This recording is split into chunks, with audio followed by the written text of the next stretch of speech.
Easter मंडेच्या सकाळी व्हॅटिकनने एक दुःखद घोषणा केली। कार्डिनल केविन फारेलेन यांनी स्टेटमेंट दिलं। सोमवारी सकाळी 7:35 रोमचे बिशप फ्रान्सिस हे फादरच्या घरी परतले आहेत। त्यांनी आपलं संपूर्ण आयुष्य हे चर्चच्या लॉर्डची सेवा करण्यासाठी समर्पित केलं होतं।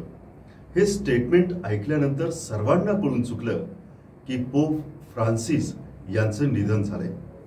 पोप फ्रान्सिस यांनी 88व्या वर्षी त्यांच्या जीवनाचा अखेरचा श्वास घेतला।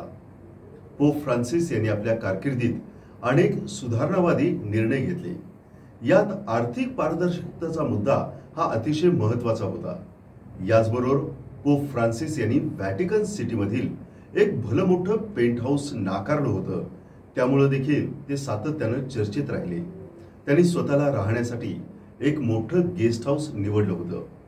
तसेच पोप फ्रान्सिस यांनी चर्चने समलिंगी लोकांना मत व्यक्त करण्यापेक्षा त्यांची माफी मागितली पाहिजे अशी भूमिका देखील घेतली होती। याची देखील जगभरामध्ये जोरदार चर्चा झाली होती। पोप फ्रान्सिस रुग्णालयात दाखल झाल्यापासून पुढचे पोप कोण होणार ही चर्चा सुरू होती। पोप होण्यासाठी कॅथलिक असणं आणि दुसरं महत्त्वाचं म्हणजे बाप्तिस्मा विधी झालेला पुरुष असणं हे गरजेचं असतं। हे जरी निकष सोपे वाटत असले तरी पोप यांची निवड करणं ही प्रक्रिया तितकी सोपी नाही आहे। नवीन पोप निवडण्याची जबाबदारी ही निवडलेल्या कार्डिनलच्या सिक्रेटिव्ह असेंब्लीवरती असते। यालाच कॉन्क्लेव्ह असं म्हणतात। या असेंब्लीला पोप यांच्या निधनानंतर 15 ते 20 दिवसांच्या आत नवे पोप हे निवडायचे असतात। जगभरातील पात्र कार्डिनल हे व्हॅटिकन सिटीमध्ये एकत्रित येतात। 80 वर्षाच्या आतील कार्डिनल्सलाच या मतदानाचा अधिकार असतो। तसेच एकूण कार्डिनल मतदारांची संख्या ही 120 पेक्षा जास्त असू नये असा देखील नियम असतो।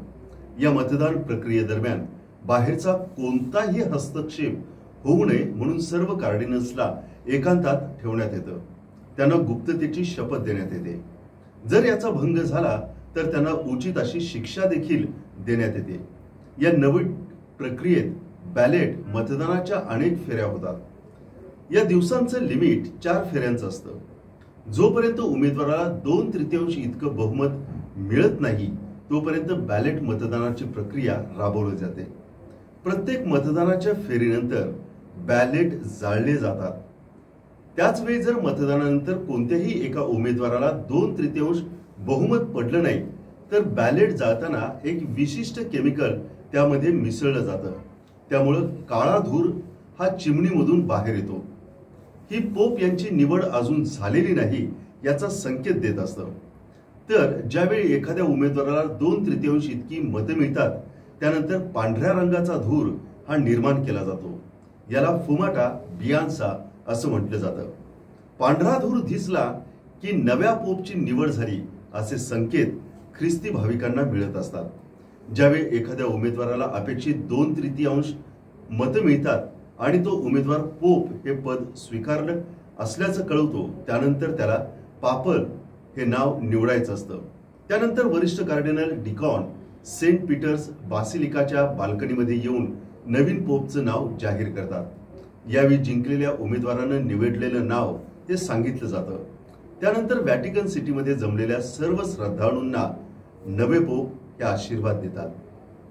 फ्रान्सिस पोप यांचे वारसदार म्हणून सध्या अनेक नावं चर्चेत आहेत। यात इटलीचे कार्डिनल पेट्रो पोरोलिन, कांगोचे कार्डिनल फिडोलिन अमोंगे बेसुंगू, इटलीचे कार्डिनल मॅटेओ झुप्पी यांची नावं सध्या चर्चेत आहेत।